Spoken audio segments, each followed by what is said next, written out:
your boy, the man, the myth, the legend, the madman, Mr. Wilkins here. We are on Impact Uncut. We are with Unicorn 151 right here at our home podcast studio. Make sure you lock in so you can be interviewed about your business. All right, so we're going to jump into these questions.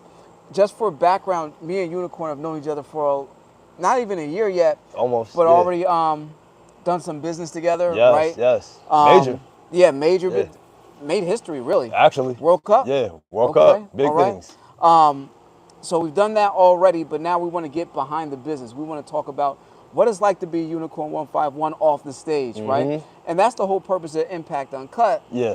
Is to tell the stories that people don't know to help them grow and get better at business. Love that. I think at this level, yeah. For folks like us, to be able to share our stories and help people 10x a lot quicker now, 2026 and beyond. So hopefully this helps somebody today. Let's do it. Let's do it, man. Some So gems. Question number 1. In 60 seconds, tell us who you are and what you do in 1 minute or less. Unicorn 151, creative, serial entrepreneur, community activist, overall all-around good person, film, fashion, music, entertainment, but I like to give opportunities to my community. Awesome. What community are you from? I'm from the East Orange and Newark community, Essex County, really, New Jersey. There you go. For those who didn't know what Illtown was, we just had to make sure that you guys knew. Yo, down the hill, baby. So what's the biggest challenge facing people in your industry right now? So if we're talking about in the industry of creatives, right? Yeah. And I'm just gonna keep it candid because we're talking to the people, and I want to talk to y'all about what y'all want to hear about. The number one challenge for the creatives, funding. You always hear about the starving artists. It's a labor of love. It truly is a labor of love. Up until you hit that level, but very few get to that level. So up until you get there, the number one challenge is your funding. You need funding to get your team. You need funding to create. You need funding for your materials, supplies, travel. And a lot of times we want to be able to make a living from our creativity so that we can pay bills. Yeah. Cash is key. It's all about the bottom line if we're talking business. Got it. Yes. With that being said, when did you go from a passion-based creative to a business and passion-based creative? Like when did that click for you?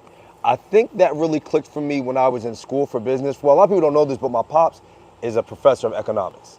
So I've been learning about microeconomics, all of these different tenets of business since I was a child.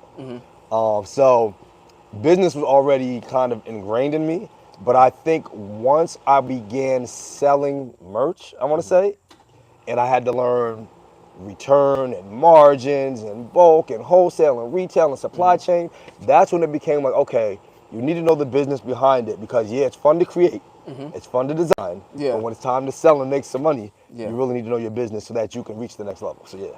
Awesome. Okay, that makes a whole lot of sense. Yep. How important was it? We're two black men, right? Yeah. Men of color, whatever, right? How important was it for you to have your dad instill that in you when you look at it from this 1,000-foot view at this point in your life? I always say this. It's one of the most important things that any black person, man or woman, can have in their life. Yeah. Because if it wasn't for that, I would not have been equipped to do any of these things. Or I would be learning by trial and error. Yeah. And a lot of times it's a lot more error. right? So I think having that figure, having that knowledge base is paramount in your life. Yeah. There you go. Yeah, number one, definitely number one thing. That's great to hear. What's one mistake you see business owners or leaders make over and over again in your industry? Yeah. Okay, so the number one mistake in my industry is that we are happy with the highs. We're happy with the hits. We're happy with the thing that we know is selling, but we do not prepare for the lows. Yeah. If you're in fashion, music, anything creative, there's things that are in style 3 years ago that are no longer in style today. There's things, this hat could be selling all summer. Yeah. Might not sell at all in the winter. Right. Then you sit on inventory. So you got to really be prepared to either operate in the red, which a lot of us can't operate in the red long term like a corporation could do. Yeah. Or you have to be prepared to adapt, pivot, and understand your market. Yeah. And so that's the biggest mistake that I think that a lot of businesses make is that we don't plan for the lows. We think that I got this great idea and everybody loves it. Okay, but 3 years from now, that could be different. And so you really got to plan, be ready to pivot and adapt. I'd say that. Yeah. Got it. You dropped a gem, and I want to throw another one on top of that. When it's when you said create, I got this great idea. What a lot of people tend to not know, and just for clarity for those who are new to me and this platform, I'm a business consultant, right? Correct. And so I've dealt with international companies, I've dealt with local companies, and a lot of times, big and small, right? Like big and small, a lot of these companies or these folks think that their idea is so great, and they hit a brick wall when they actually have to serve the public who does not want that thing. Yes. They agree it's a good idea, but they're like, but that's not what we want. Yeah. We want cheeseburgers. You're giving us chicken nuggets. That's not what we want. We're allergic to chicken nuggets. Matter of fact, you need to start making some burgers to survive here.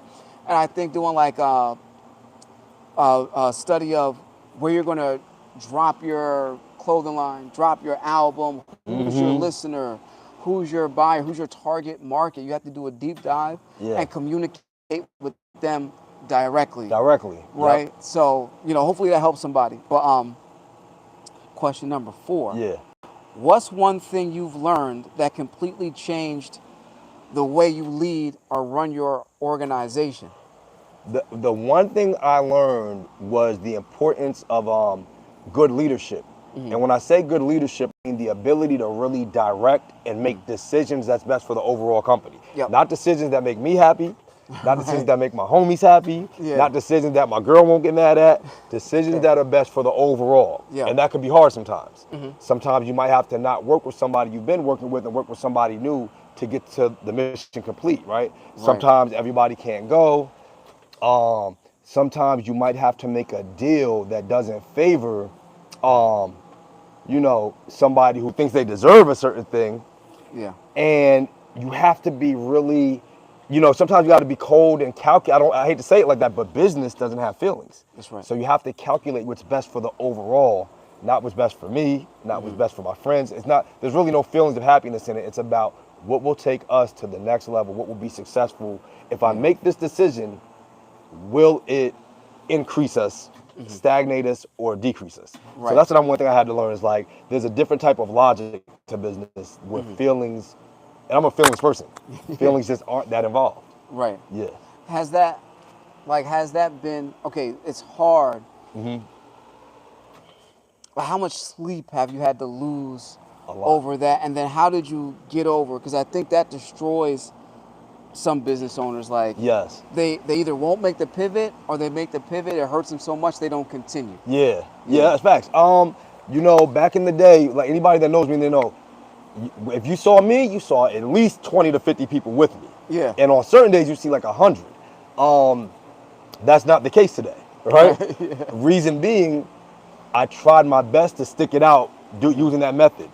But sometimes you just have to learn from what has worked in the past and what hasn't worked in the past. And it's a lot of heartbreak, a lot of heartache, but once again, you got to do what's best for the mission to be complete. And if completing the mission means, look, I got to work with professionals now.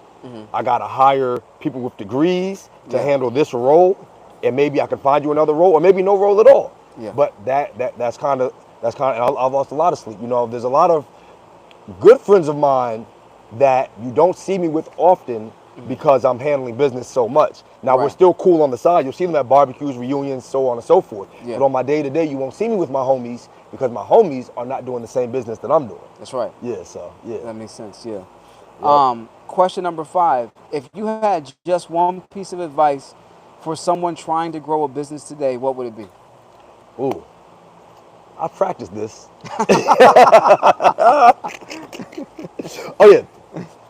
Tunnel vision.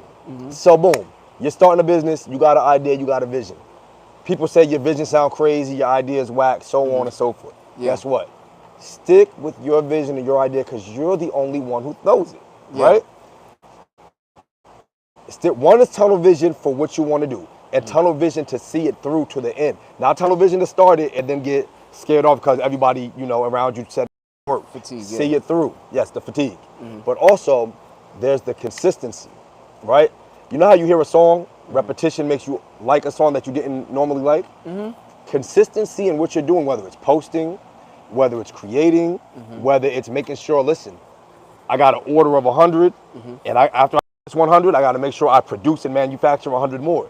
Because Yeah. if you sell that first 100 and they love it and they come back for 1,000 and you don't do it because you weren't consistent in your work ethic, Yeah. you're still going to lose out to the person who is consistent, even if their product is of a lesser value. Consistency wins because people need what they need at the moment, whether Yeah. you're service-based or product-based. That's true. Right? That's true. I try to do both. I do music, but I also do, I try to do service and product, but Yeah. consistency is key. It'll get you from point A to point B.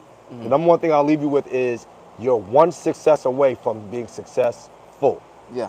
Nobody's going to remember that you failed 1,000 times if you hit on 1,001. That's right. Right? That's right. So, yeah, keep on pushing. Awesome, man. Yeah. You mentioned one thing. We're going to go into our business impact round, right? Yeah. You were talking about money before, capital, not Yes. being a starving artist. At the Wilkins Group, we do a lot of grant writing, structure building, right? Very So this important. question is about capital sources. If someone gave you an extra $100,000 tomorrow Yes. to grow your business, where would you invest it first, and what stopped you from getting that funding already? That's a very good question. So, what stopped me from getting the funding of 100,000 already is not saying that we haven't earned that, but the funding of it is like somebody giving it to us. I would say it's just sheer lack of what to do, right? Yeah. It's important to have mentors. It's important to speak to consultants like your group. It's important to speak with people who've already done it, because trying it on your own, you just don't have the expertise. Yeah. So I would say lack of expertise, lack of knowledge, or lack of bringing somebody in who knows how to do it. Got it. Now, if somebody were to wave a magic, if the Wilkins Group said, hey, here's 100K today, grow your business. Yeah. And this the number one, they say money burns a hole in our pocket, right? Yeah. I would sit that 100K into a high yield savings account. Yes. Then I would sit and plan, right? Because I'm not in a rush to spend asset, which is the money that you gave us. Right. So as long as it's building something, then I take a month and I say, okay, we're operating, because operating budget is probably the number one thing that I would want to fund with that Yeah. 100K. But what can I use 100K for that's going to bring me and my company some unrisky income? Because you don't want to spend it and can't make it back. That's right. So possibly parking in real estate, possibly invest in the operating budget, but I would sit and plan first. Got to plan first, so I can see where will it be most effective. Got it. Right? Slow down a little bit. Exactly. Back in the day, I'd get a grant. All right, I'm about to make 1,000 t-shirts, 1,000 hats. That's right. Now, granted, I'm a workhorse, so I make it move. Yeah. But was that the best use of the money? It was Right. a good use, but it wasn't the best use, right? That's right. So Yeah. I implore all of us who are look like me and Dwayne, when you do get a lump sum, sit and plan. There's no ticking time bomb that says you have to spend it tomorrow. Yeah. Yeah. That's a fact. No, that's really good advice. Even the real estate piece. Shout out to my wife. She's a real estate broker, Stacey Wilkins. I think that's great wisdom. You don't hear that from a lot of artists. Yeah. That are at your level right now, where you're. This is my opinion. You're like white hot. Like anybody that touches you, that thing's gonna be hot, Yeah. right? And at this moment, to have advice like that, or to have that thought process, I think is really important, because that's where you're either going to keep going up, or you see a lot of artists drop. Because they Yeah. get hot, they spend everything, and then they can't extend the heat. Exactly. You know what I mean? They can't Yep. they can't pay the heat bill. They can't pay the light bill. Just to drive it home to a lot of people that are watching, right? Yeah. Over the pandemic, right? Okay. You saw lots of people get $100,000. No comment. I saw a lot of people get 100K. Yeah. Right. And you know what? A lot of those people don't have that 100K today. That's so right. if getting 100K was the answer, Yes. then everybody should be People should be up right now. But it's about sitting, planning, and having some knowledge and expertise, talking to consultants, talking to mentors. I would talk to somebody who got 100K before and say, what did you do with your 100K? That's right. Put me onto your play. There you go. You know what I'm saying? Yeah. Like not taking your own advice, right? I do that a lot. Like chat GPT and AI is very helpful. Yeah. I'll put something out there and I have to prompt myself, right? Take the plan and work the plan. Don't go off over here, right? Take the plan, Yeah. read the instructions, and do that and see how it works. Because a lot of us, at my age, I'm 41 now. A lot of things that I went through is because I asked for advice and took my own advice. Now I'm practicing just follow the instructions. Follow the instructions. Right? Follow the Because instructions. sometimes it can be very simple. It can be very simple, not easy, especially for creatives. It's not easy. I'm Yeah. never going to say it's easy. Right. Because if it was easy, everybody would be successful. Success is very scarce. You got to understand that. It's not easy. Yeah. You're competing amongst the best in the world. Right. Yeah. So it's not easy, but there are ways to save yourself pitfalls. Right. And I think avoiding pitfalls is just as good as leveling up. That's right. Yeah. Absolutely. Don't fall in the hole. Exactly. You're really good. You got a really good team, right? Yeah. We my extended some of the stuff, so I skipped a couple questions, right? But we're going to do part 2, part 3. There's going to be a lot of us, Hell right? yeah. But one thing I admire about you is your team and the way you navigate with your team. When you came into the festival for the Ivy Hill Neighborhood Association, Great day. I just observed your leadership, right? How your team moved around you. One sign of a good leader is the carbon copy effect. And I saw that with you and with everybody that was with you. So, Yeah. what's been the hardest part about building and managing a great team like yours? Yes. So the hardest part, and I'm gonna keep it real, it's all gonna go back down to having the assets or the resources to bring on people that are experts in their field, right? Yeah. I got a great team when it comes to film. You know, we do an internship program, so we've leveraged our capital to have a lot of film people in our internship. So Right. I don't lack in film. We don't lack in music. We don't lack in production. We have all of that. But do we have people? Do we have people to do security for us? Yeah. Do we have drivers? Do we have accountants? All the clerical That stuff, yeah. So, I manage my Instagram, do my TikTok, YouTube, this, that, kick streaming, and Yeah. all of that requires some type of either asset, money, or incentive to build that team. And so, to me, that's been the biggest challenge. Or nowhere to look to find the people that are going to work for you 100% in that role. Yeah. Because, you have Fortune 500 companies that have a hard time filling roles. So imagine us as small businesses, trying to fill roles to do the same thing that these Fortune 500 companies are doing. So Yeah. to me, and I think a lot of business owners that I speak to, that's usually their difficulty, building that team. Yeah. Cause it's a diverse team too. It's not Right. like you could just pull those teams from your immediate friend group. Right. You need somebody who's good in tech. You need Yep. somebody that's a people person. Yep. You need somebody who understands office work. That's You right. need somebody. So you got to really search hard for that. And if you're an independent business owner working 24 hours a day already, when do you have time to Right. go find and hire and vet somebody? Yeah. Not Yeah. easy, right? Challenges. Yeah. I guess it comes out in the discovery, right? Do you think that because of the business you're in, one, two, because you're still close to the ground, so to speak, Yeah. that makes it challenging because people, they can access you more than, let's say, a Jay-Z or Yeah, somebody. yeah. Do you think that makes it hard because the exclusivity is not there, or they can, right? Like the familiarity. Yeah, breeds contempt. there's a lot of familiarity there. Another thing that makes it hard, specifically in the creative business, is Yeah. that everyone in my business wants to become a star. So you'll have a cameraman who's taking your footage, who's Yeah. hired to shoot your footage, Yeah. and then they consider themselves an artist as a cameraman. So now what your vision has to clash with their vision, and now then they want to, have artistic say so. Then you might, and I run into this a lot where you bring people on the team and they go from behind the camera to want to be in front of the camera, or they Yeah. go from off stage to want to be on stage. And you got to remember, today, attention is the number one currency. Absolutely. And so everyone is creative in their own right. Yeah. And when they begin to get a taste of attention, Yeah. then it's like, yeah, I'm your accountant, but now I'm 3 other people's accountants too.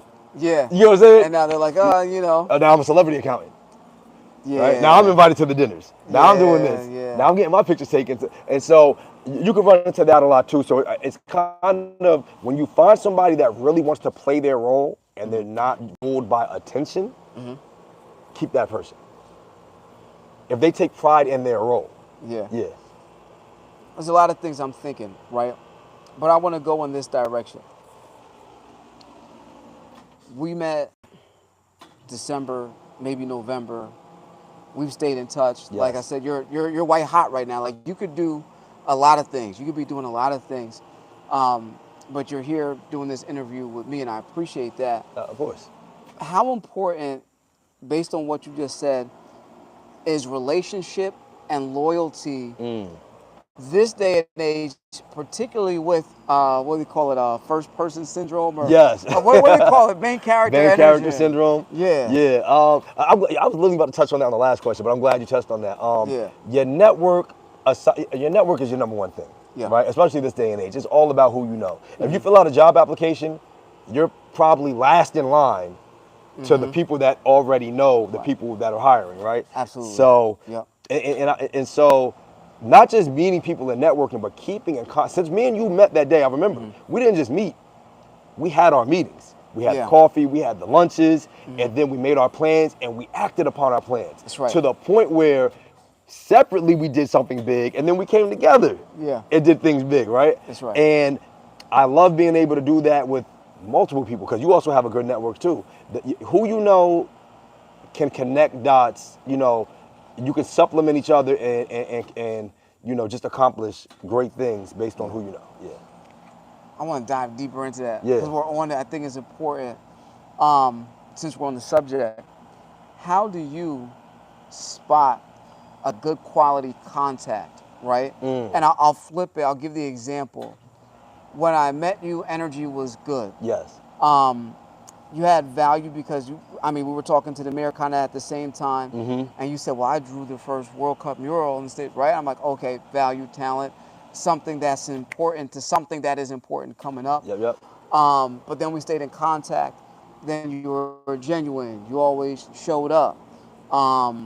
Just open the conversation, no matter how busy you are. Like, we'll be texting, and then I'm looking on Instagram, and you're at the Knicks parade or the Puerto Rican Day parade on a float, and I'm like, okay. He understands the importance of relationship. I do. So that made me say, okay, unicorn is a priority. How do you spot that from your side? When you're dealing with people? I always pay attention to what people are doing on their own, right? So when me and you met, we didn't know each other, but when we spoke at the meeting, we had the same goals, we had the same aspirations. So I'm like, okay. When you were actually doing the things that you talked about, because I remember we spoke, and I'm not really an expert on what you do, and you're probably not an expert on what I do, but I kind of get it. But when I saw that you're actually doing the events you said you were going to do, and I remember you had ideas written down, like, what was the title you had? Athletes Make the Best. Yeah. But then I saw there was actual athletes make the best thing. I said, you know what? Dwayne means business. Yeah. So Seriously. I know that you're a good contact because even when we're not together, you're doing the things that you spoke out and said you were going to do. Not only that, anytime we spoke, meet, the punctuality was great, the genuineness was great.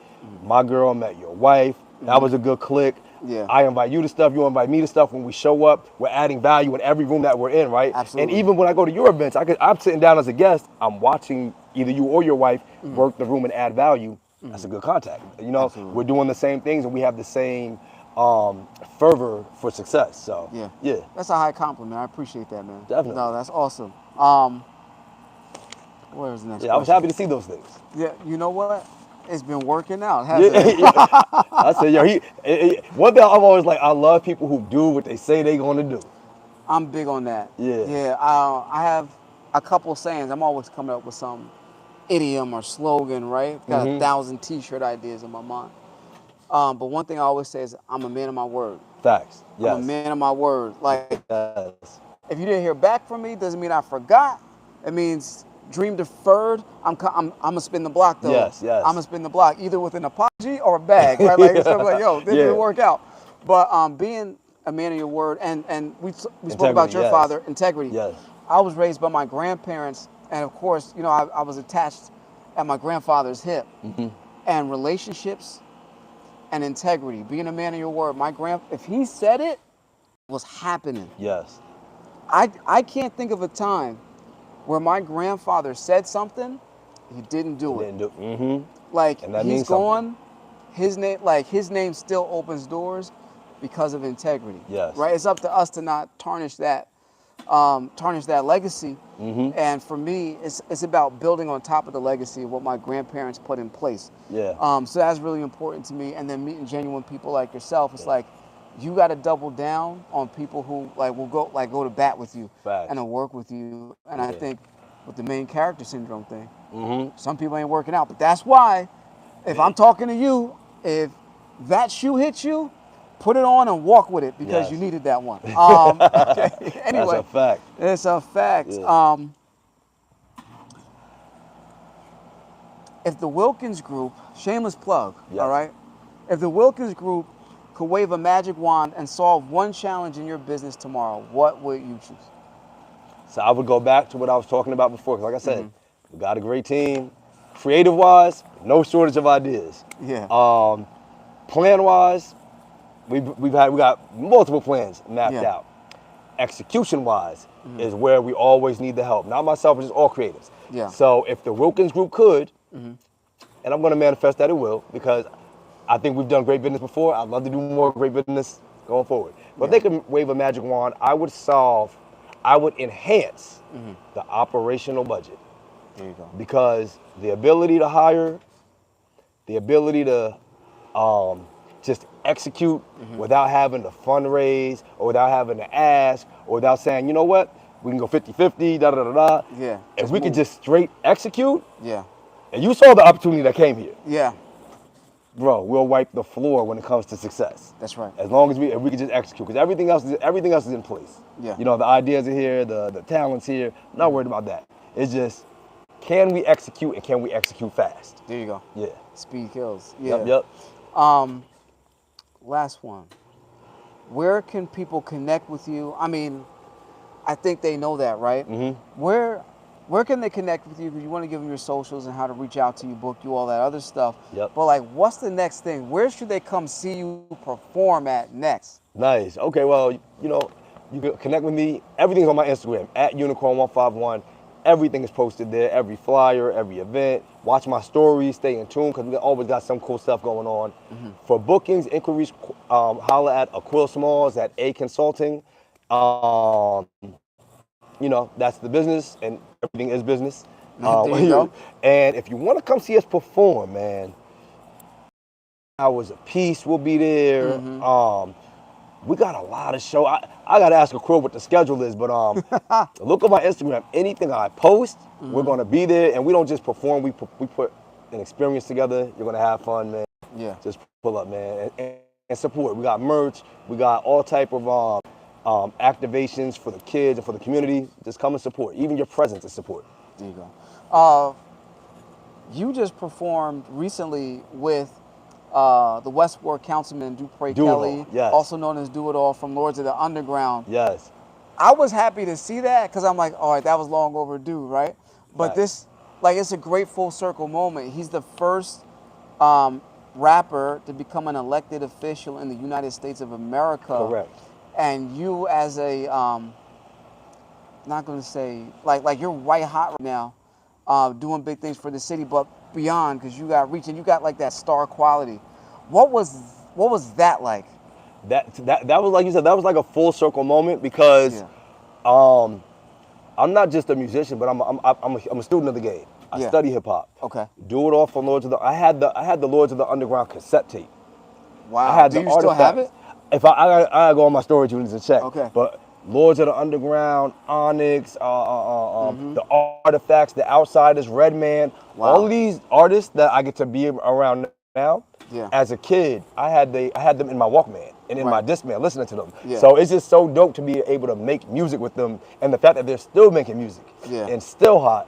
I love that, and I love the fact that they've also, grown and matured, because it's cool to make music for kids, but I think it's also cool to make mature music as well to show the growth in the full circle of the evolution of life. And Absolutely. I think us as black men, we always, the industry focuses on our youth and doesn't give a lot of credit to us growing older and maturing. Yeah, Whereas yeah. other genres of music, Uh-huh. there's rock star legends up until they're 90 years old. Uh-huh. So I think Do It All and Redman and them rep the changing of the trend to where we can mature and get old gracefully and Yeah. still enjoy hip hop, which they're like the founding fathers of anyway. That's right. So I think that That's was good. dope. Yeah.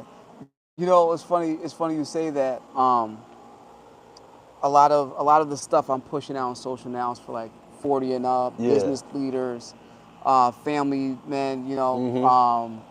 which that's important because when they were putting out music, black men were dying young, a lot of crime, and now we're like living longer. We're in positions like council Mm-hmm. people, CEOs of companies that have done global consulting, yada yada yada. Like the list goes on and on. Look Yeah. at the mayor, right? Like, and so from that perspective, it's really good that we're growing older. Yeah. We're still able to compete in like the game of hip hop. Yes. And grow old together and evolve together. I think Yeah. that's a great space to be in right now. I think we need to embrace growing older and, Yeah. and increasing its success and longevity because for a long time I think the hip hop space has celebrated dying young and all these other negative things that are part of the hip hop culture. That's right. But if you look at what's happening now, right? Mm-hmm. All of the 90s golden era legends are now resurfacing, whether it's podcasters or whatever role they're in. Yep.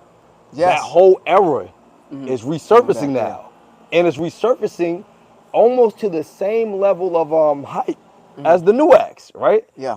And it goes That's to a show fact. you that when you're doing something that's legendary, it's really timeless. Yeah. And I think everybody everybody should be championing, maturity, Yeah. growing older, and success. Absolutely. Because everybody that's once young Yeah. will, you can't be Father Time. That's So, right. Yeah, that's a you know? fact. Yeah, we're part of the Unc crowd now. But I think that is, like you said, to be celebrated, right? I think it's still very youthful at this age. And hopefully that sticks with some folks. Like you can reinvent yourself. Look at Joe Budden. Yes. Look at Method Man doing photography for Exactly. the Jets. Crazy, right? Who's doing podcasts right now? They're rappers. Man, we got Joe and Jada. Yeah, You got that's Jim great. Jones, Yeah. Fabulous, Dave East, and Mano. Yep. You got Noriega. And shout out to Mano and them too. Yeah. They're showing their maturity Yeah. over time. You remember when Mano first came out, right? Bro, it's so funny watching Mano. I've had run-ins Being with Mano adult. back in the day when he was younger. Yeah. Wow God. Yeah, But I love yeah. watching that now. Yeah. Because like Awesome, I said, yeah. it's to be celebrated. Growth is Yeah. to be celebrated. I think the black community should be pushing growth more. Absolutely. Yeah. Any final statement from you before we close this podcast and prepare for the next one? Facts. Listen, try to keep positive. I know we're all in trying times with the economy and the state of the country, so on and so forth, and people of our demographic, but stay positive, stay kind. Love still exists. Yeah. And believe it or not, love is the only thing that beats hate. That's right. Love always wins. Yeah. So stay positive, keep pushing. Whatever you're going through, listen, to wake up every day is a blessing. So if you can wake up, you can get up, and if you can stand up, you can go up, right? Yeah. So, take advantage of everything good that's happening in your life. Don't dwell on the bad. I was once in a bad position. I know a lot of people that were all in bad positions. And the good thing about being down is you only can go one way but up. That's right. Stay determined and keep pushing. That's all I can say. Awesome. Yeah. Awesome, man. Unicorn, as always, Wayne, it's a pleasure. thank you. Yeah. Thank you for being on Impact Uncut today. Yeah. And I can't wait to see the response from this. It's going to be a good one. Let's do it, man. We live. All right, man. All right, everybody. Peace.